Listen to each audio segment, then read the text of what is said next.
next. You'll be invigorated, motivated, and exhilarated with every session.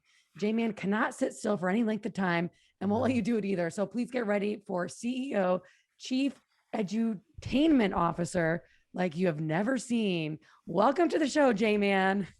Thank you. Thank you. I know. I felt like after that intro, we need like a round of applause. I know. That's exactly why I started. Cue the applause. I love it.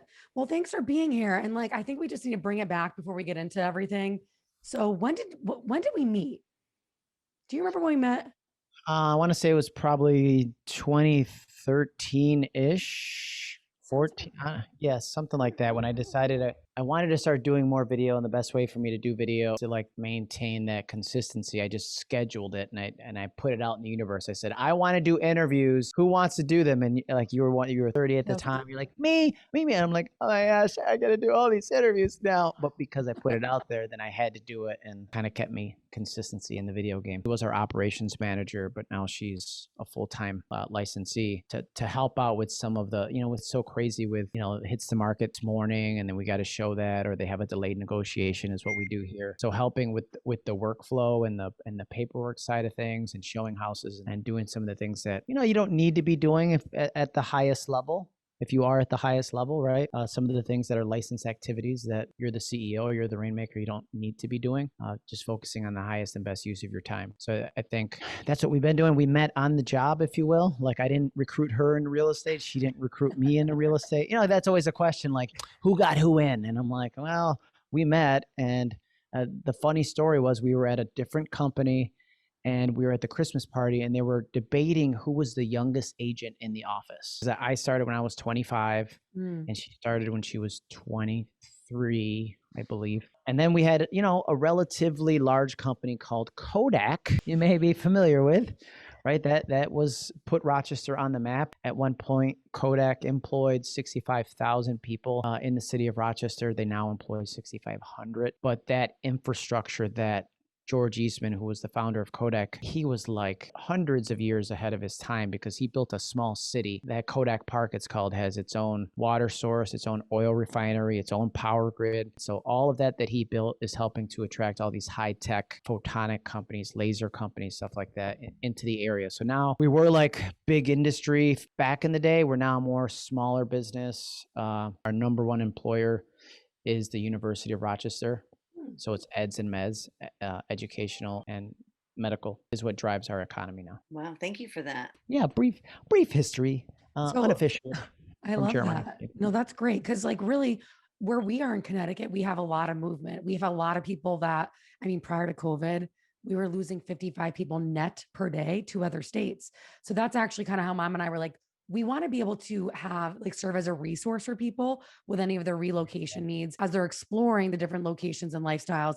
And then of course, hooking them up with the best realtor, right? The waterfront there is like living on the ocean without the salt.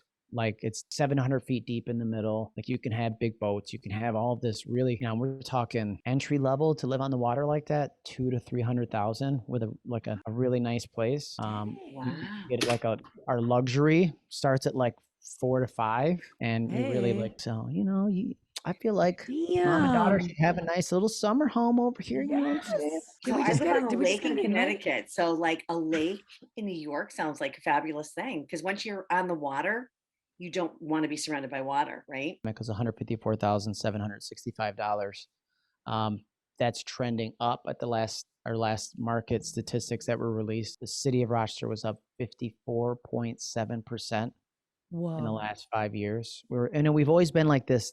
Anytime economists talked about us, it was the steady Eddie, right? Like it would be like 4 or 5%. So we never saw that big boom that 2007. So we never saw that.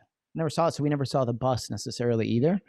But we're definitely seeing this seller's market is driving prices up like I've never seen. And there's guys in my office been in the business 35, 40 years. Same thing for them. They're like, prices are on it. But still, like our price is increasing. It's like, okay, our median sale price when this all settles might be $220. It's still like way better than the majority of the country. Still very affordable. You can still make, decent money living here for sure. And like where we live right in the city of Rochester, kind of on like a historic street. When people are like, oh, do you love your home? I'm like, it's okay. like we literally bought our house to get on the street. Like that's how we feel about our neighborhood.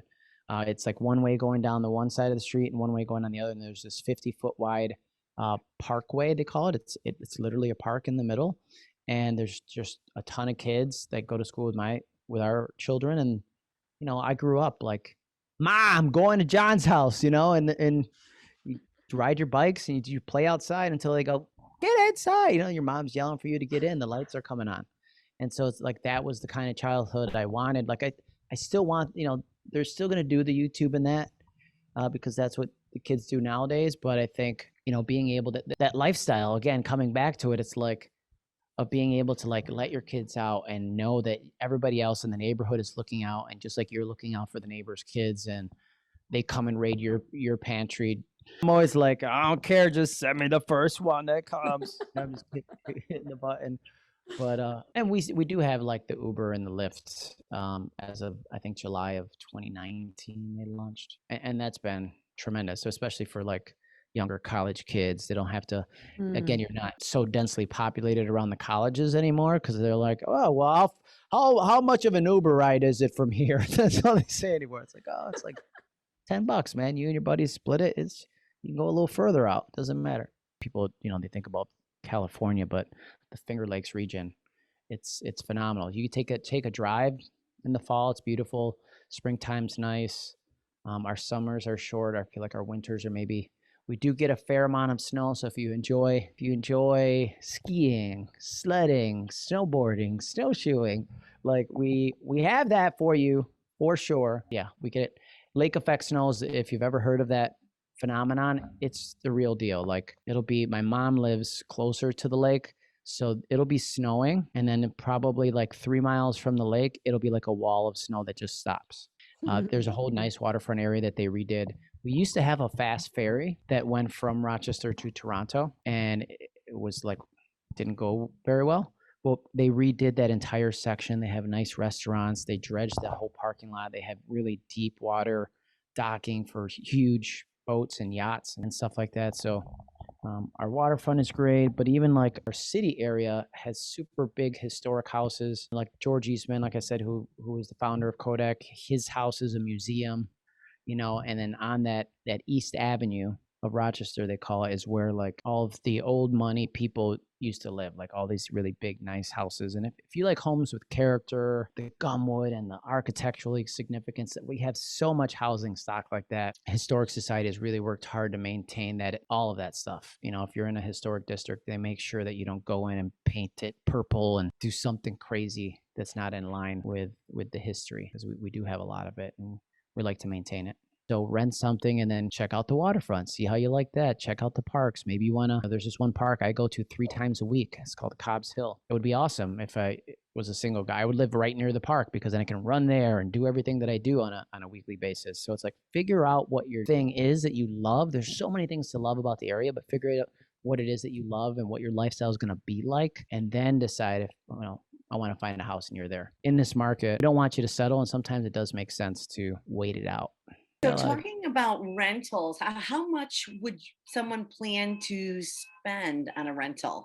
Like, I know that's probably pretty broad, so maybe like a 2-bedroom townhome. Yeah, I mean, a good rule of thumb is what we use, like 1% of the market value. So if that property would sell for $150,000, it might rent for $1,500 or so. But if you were looking at the higher end lofts, it might go $2,000 or so. But again, that value is all those amenities. And then if you're downtown, you have a high walkability score. Like you can walk to the bars, you can walk to the restaurants. We also have not too many of them, but we have the city bikes, you know, where you can take them and you park them in the next spot. It's our second batch because the first batch, for some reason, somebody didn't put GPS in them, whatever they needed to do.